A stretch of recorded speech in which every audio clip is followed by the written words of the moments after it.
Okay, welcome to everyone here and everyone who's not here, I guess. I'm Paul Eiss. I'm the professor in the Department of History. I do anthropology and history.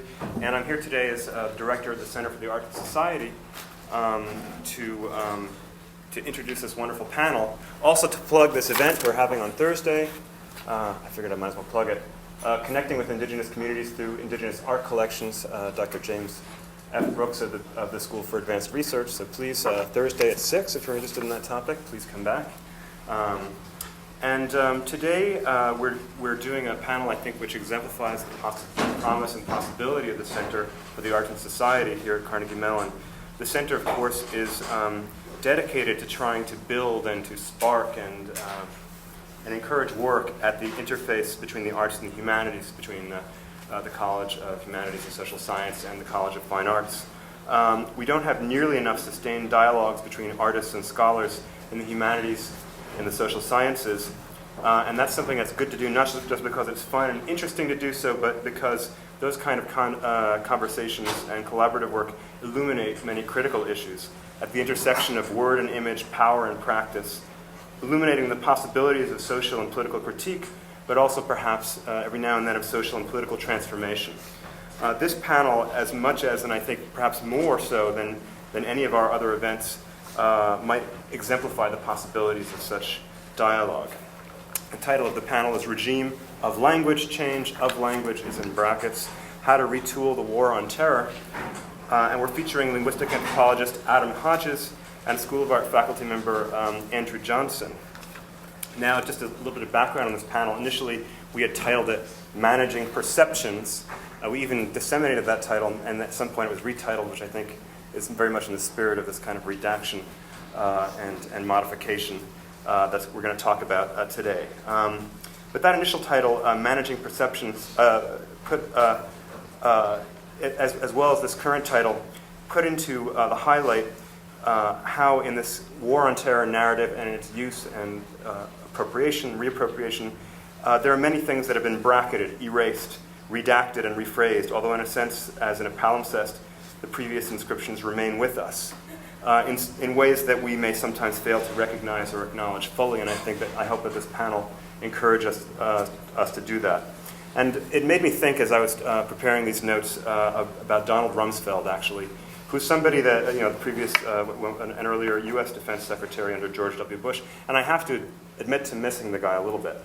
And the reason why I miss him a little bit is because of what he would say.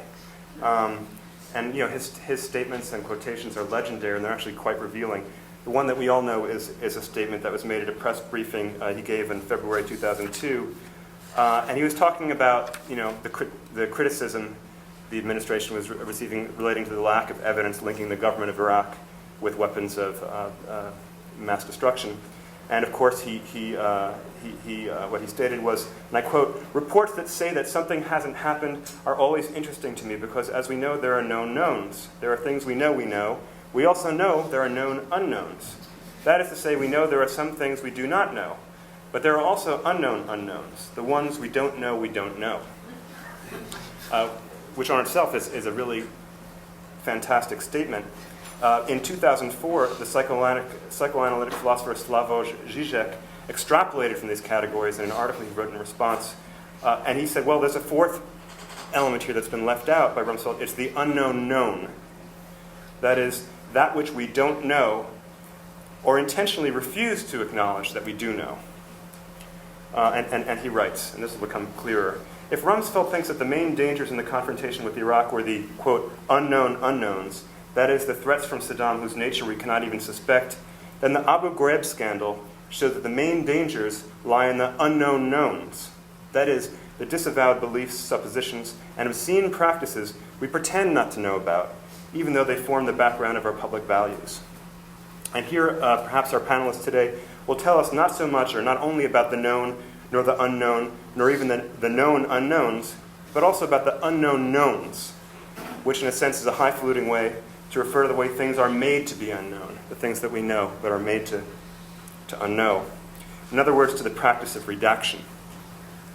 If we interpret redaction in the broadest possible sense. There's a second quote I wanted to bring in from Donald Rumsfeld, an April 2006 memo. This is less philosophical, more pragmatic, in which he wrote a memo to Pentagon staff instructing them to, quote, keep elevating the threat, talk about Somalia, the Philippines, etc.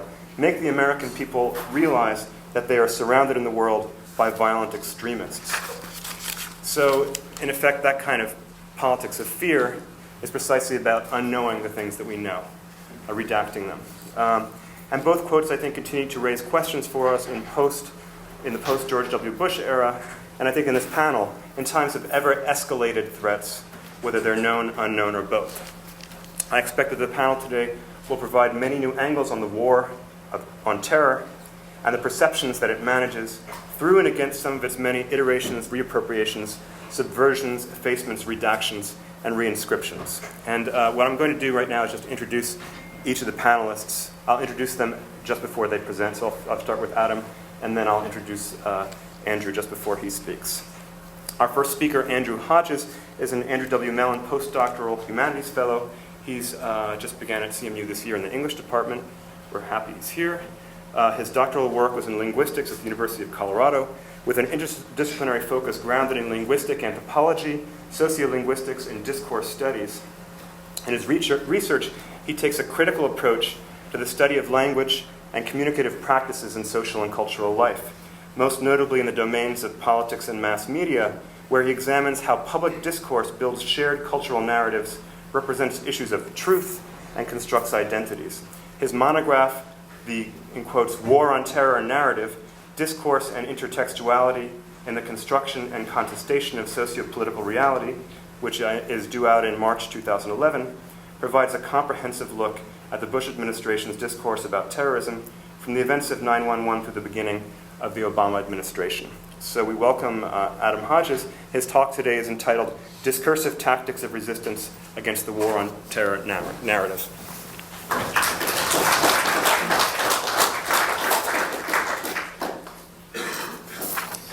Well, first off, I want to thank Paul Ice and the Center for the Arts and Society for organizing this event.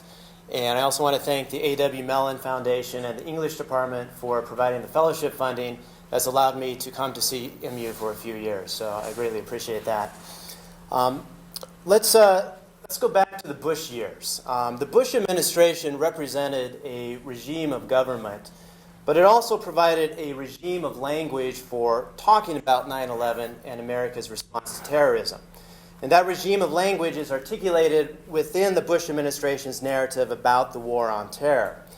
So today I'm going to talk about the discursive tactics used by opponents of the Bush administration to resist that narrative, even as they adopt common sound bites and talking points that are associated with the narrative in order to enter into discussion about it.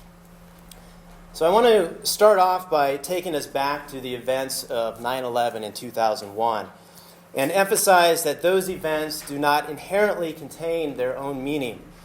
Rather, we use language to turn those events into a full account of that experience.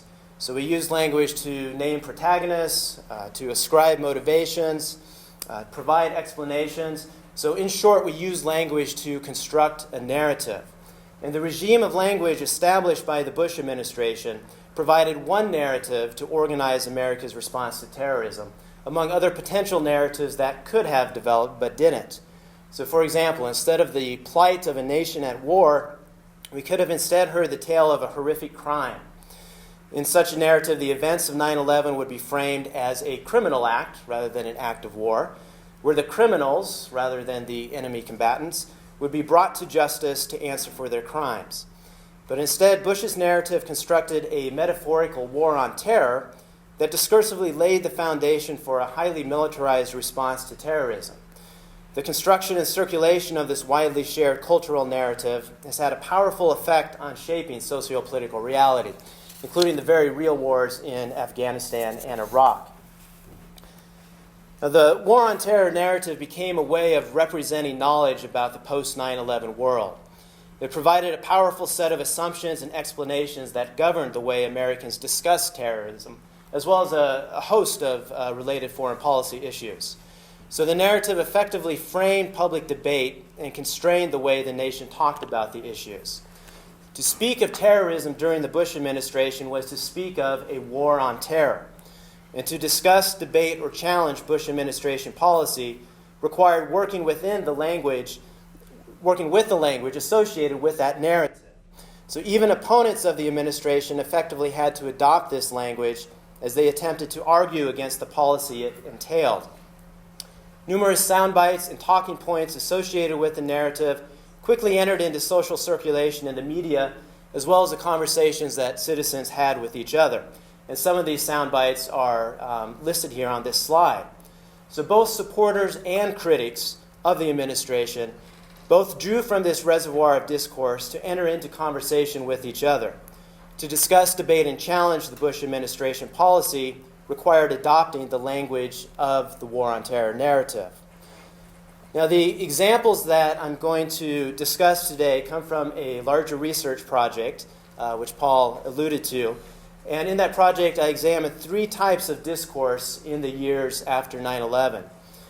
First, I examined a corpus of presidential speeches that spanned the last 7 years of Bush's time in the White House. And using those speeches, I analyzed how the war on terror narrative was discursively established and organized. I then isolated key sound bites and talking points associated with the narrative and tracked these key phrases in a corpus of media discourse that spanned the same time frame as the presidential speeches. So the aim here was to examine how language associated with the narrative was recontextualized across different settings. And then finally, the third piece of my study involved a series of focus group interviews that I conducted with politically active college students in 2007 and 2008. So the aim was to understand how citizens, such as college Republicans and college Democrats, reinterpret and reconfigure the narrative in conversations with each other. So when sound bites and talking points from the narrative enter into social circulation, they form the basis of an intertextual series, a text that reoccurs across multiple overlapping contexts. When intertextual series enter into subsequent contexts, they index the prior context from which they came, and they carry with them previously established social meanings. So in other words, as key phrases associated with the narrative enter into new contexts, they effectively point to and remind listeners of that narrative. One effect of the recontextualization of these key phrases in public discourse is to further entrench the narrative in the social imagination. In this way, the assumptions and explanations contained in the narrative become further established as shared cultural understandings. This is particularly salient when sound bites are recontextualized with a large degree of faithfulness to how they were previously used in Bush's speeches. But of course, meaning is never fixed. Whenever discourse enters into new contexts, it can be reshaped in ways that contest and challenge prior meanings. And this discursive process of resistance is what I'm going to focus on today. I'll highlight several examples of the way recontextualization can challenge the dominant narrative about the war on terror, and then I'll conclude by contextualizing those examples within a discussion of power and resistance. So the war on terror narrative, as we've said, provided a language for talking about the topic that both critics and supporters must adopt in order to enter into discussion about a wide range of policy issues. So the very label for America's struggle against terrorism, that is, as a war on terror, is an obvious place to start when looking at this language. As we know, Bush's designation of the campaign against terrorism as a war on terror entered into common usage in American society. Even though both supporters and critics acceded to the use of this term, they have each introduced slight modifications into how they've used it. Fox News, which provides a decidedly conservative perspective on world events, they even began capitalizing the label with capital W and capital T on its website in 2004. This first begins to appear in my corpus of media discourse in September of that year, while other major media outlets spell the term with lowercase letters throughout the corpus. So the capitalization by Fox News represents the war on terror as more than a convenient metaphor, and instead as a proper noun for referring to a real military war. The turning of the War on Terror into a proper name through the stylistics of capitalization imbues it with historical cachet. Moreover, and as evidenced by much of the reporting on Fox News, the capitalized War on Terror carries with it the notion that Iraq and Afghanistan are but fronts or theaters of a single war, which is consonant with Bush's narrative. So the capitalization emphasizes both the authenticity of the War on Terror and its nature as a discrete and inclusive campaign. Now, while there is no doubt about the legitimacy of the term within the coverage on Fox News, the term is also legitimated in the coverage of mainstream media outlets where the term is still used in an uncontested manner, albeit with lowercase letters.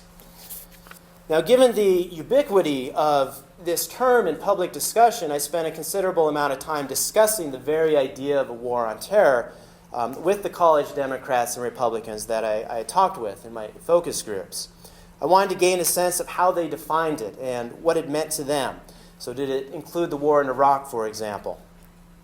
Although the critics were more likely to problematize the idea of a war against terrorism, even supporters acknowledged the inadequacy of the metaphor for fully describing that struggle.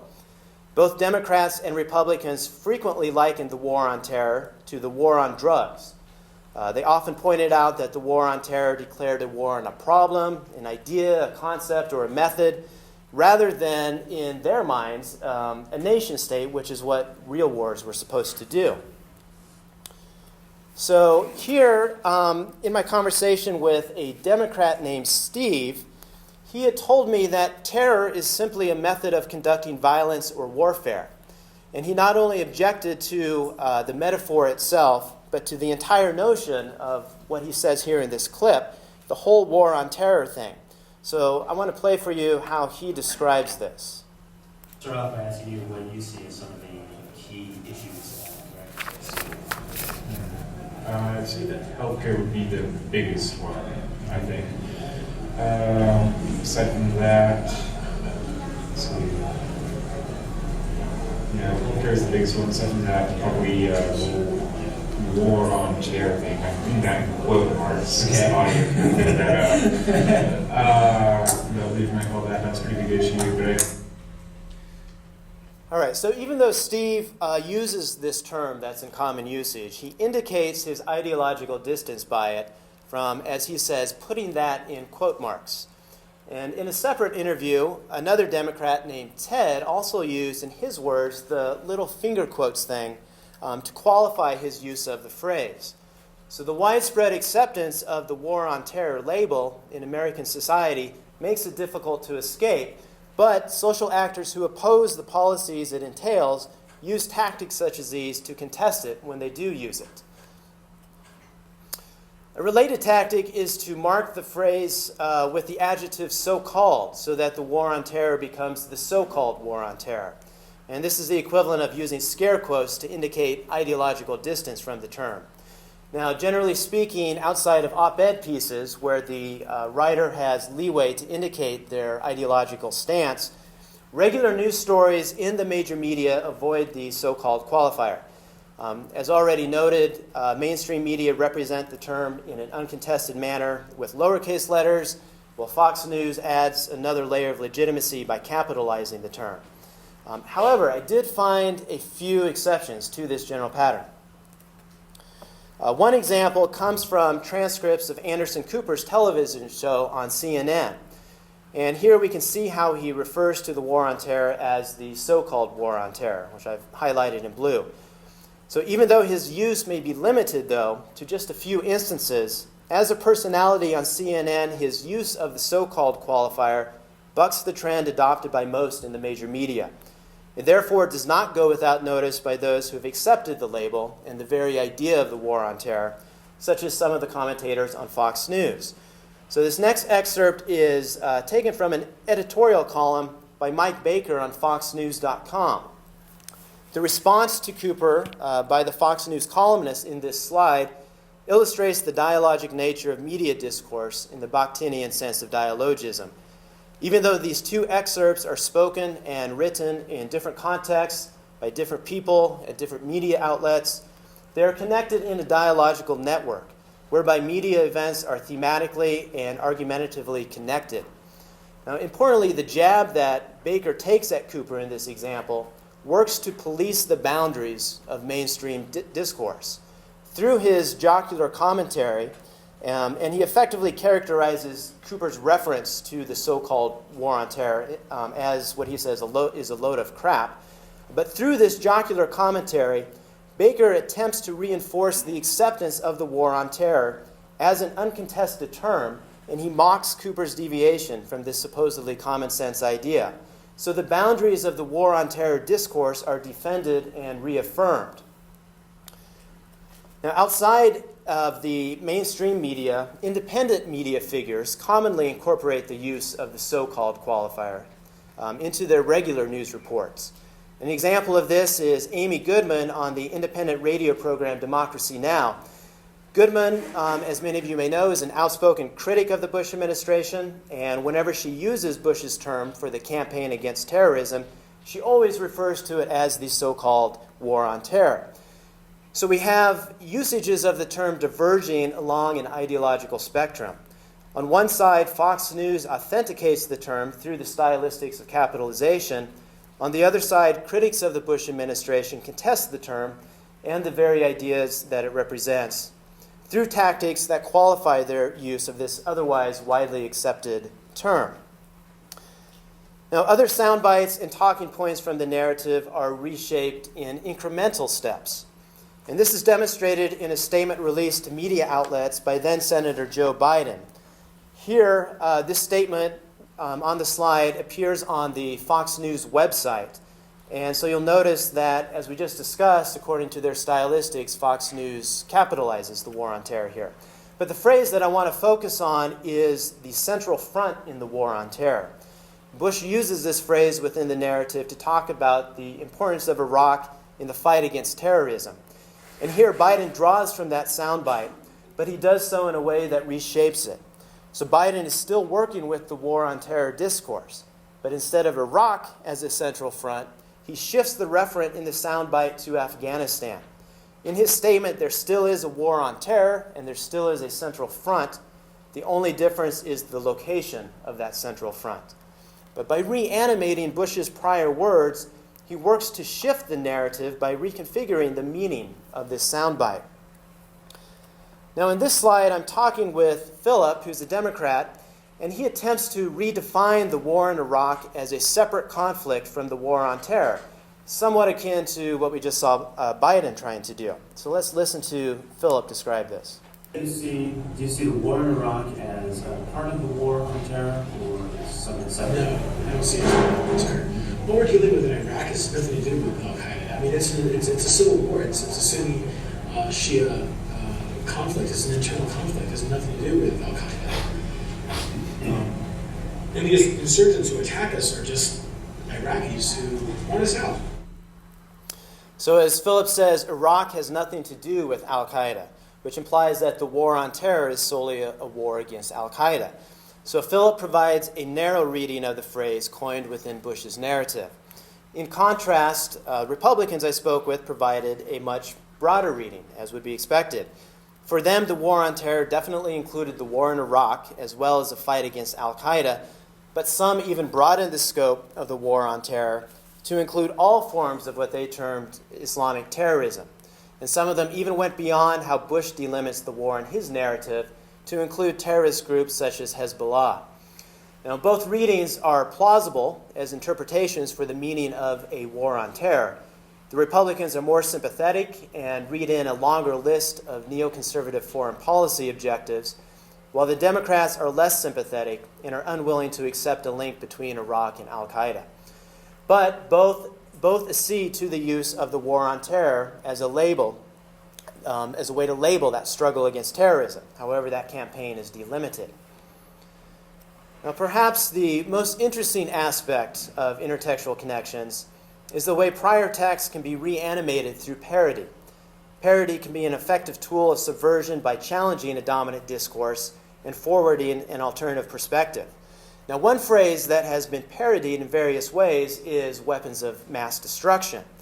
It's been reshaped variously into weapons of mass distraction, weapons of mass deception, and as we see featured in this slide, weapons of misdirection. So this pun, weapons of misdirection, was uttered by the Reverend Joseph Lowry, as you may remember, at the Coretta Scott King funeral in February of 2006. With the current and past living presidents sitting behind him on the dais, as we can see in the photo here, Lowry reshaped the weapons of mass destruction soundbite into an excoriation of the Bush administration. Now, crucially, Lowry's pun became a soundbite in its own right and was replayed over and over again in the weeks that followed in the media. The excerpt you see on this slide comes from the transcripts of Fox News Sunday. Lowry himself was a guest on the show a week after he made these remarks.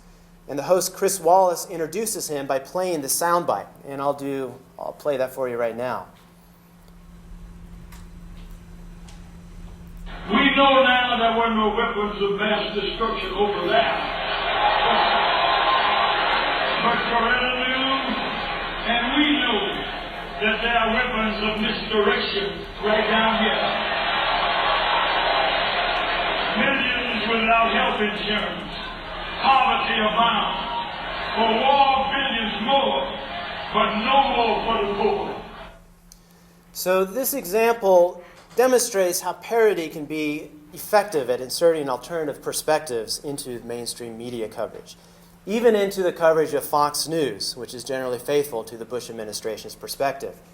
Here, instead of bolstering the narrative, Lowry uses the phrase and his pun on the phrase to undermine it. So now that I've shown you a few examples of these discursive tactics, I want to conclude a bit by talking about the notions of power and resistance. Power, as Michel Foucault advises, must be analyzed as something that circulates. Rather than a monolithic or all-dominant force that flows from a single source, Foucault emphasizes the capacity of individuals to employ power even as they undergo its effects. Power is therefore productive and not merely repressive.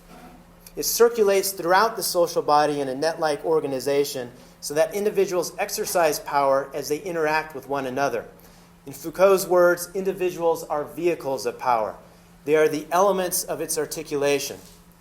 And the articulation of power, that is the exercise of power, takes place through the discursive articulation of the narratives that structure our understandings of the world. In short, power is exercised in discursive interaction where it produces forms of knowledge and constructs our social world. Now, in one regard, this perspective on power helps account for the hegemonic influence of popular discourses, such as the War on Terror narrative, which come to regulate the way a topic can be talked about meaningfully in a particular culture at a particular moment in history. Within the context of American public discourse in the years following 9/11, the War on Terror narrative provided a common language for talking about terrorism, and it constrained public discussion on these issues. The devastation brought about by the 9/11 hijackers was discursively naturalized as an act of war that launched a war on terror. With the first front of that war taking place in Afghanistan and the second, or the soon-to-be-called Central Front, taking place in Iraq. Now, the accrual of assumptions and explanations about the post-9/11 world into a shared cultural narrative became possible through the repetition of the narrative across numerous presidential speeches and through the reiteration of the narrative sound bites and talking points in public discourse. For the War on Terror narrative to become widely accepted as a valid and credible vision of reality, statements associated with it entered into the public domain where they were repeated, reaffirmed, and reified. As Julia Kristeva points out, the repetition of prior texts may be done seriously, claiming and appropriating it without relativizing it. As a result of this process, a dominant discourse like the War on Terror narrative comes to represent a way of thinking about the world. But as Laura Ahern points out, one problem with the notion of a dominant narrative is that the concept can leave no room for tensions, contradictions, or oppositional actions on the part of individuals and collectivities. Yet Foucault's view of power as a productive circulating force provides for a diffusion of power across the social body, while social actors may reiterate a widely shared narrative in a manner that maintains fidelity from one context to the next, and hence reproduce that narrative. Strict fidelity rarely exists in practice. As Miyako Inoue suggests, all discourse exists on moving discursive ground. As discourse enters into subsequent contexts, it is inevitably reshaped to some degree. So recontextualization always leaves open the possibility for the introduction of new meanings and transformations of the text. And this is where the potential for resistance lies. So all this underscores how an established system becomes vulnerable to change from within. That is, how change arises within the boundaries of that system itself. A discourse such as the War on Terror narrative constrains social actors who draw from its reservoir of prior words to formulate their own articulations. However, this does not preclude creativity. As Judith Butler emphasizes, it is only within the practices of repetitive signifying that subversion can take place. Social actors are not automatons that simply mimic the discourse imposed upon them from a single source of power, relegated to immutably reproduce it. They introduce subtle, or sometimes not so subtle, variation into that discourse as it moves across contexts. So creativity exists in the way social actors assimilate, adapt, and rework the discourse according to their own interactional aims. Americans engaged in public discourse about 9/11 and terrorism may operate within the bounds of this War on Terror narrative, but what they do with that narrative is never fixed. So thank you for listening, and I look forward to your comments at the end.